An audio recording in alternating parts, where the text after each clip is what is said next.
video has been sponsored by King Maps, 5Guard, and Just Scripts. Check their website in the description.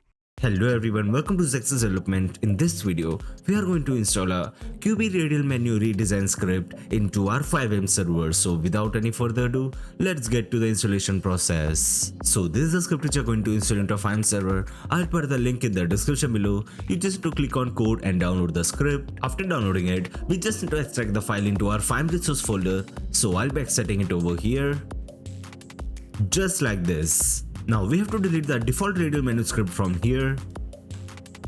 Now rename the file and remove the main from the name.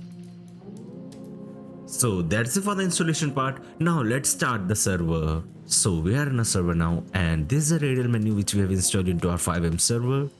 As you can see, over here you can see the animated logo as well. You can customize it according to your use. Let's check out the interaction option. And there are multiple interaction options over here, as you can see.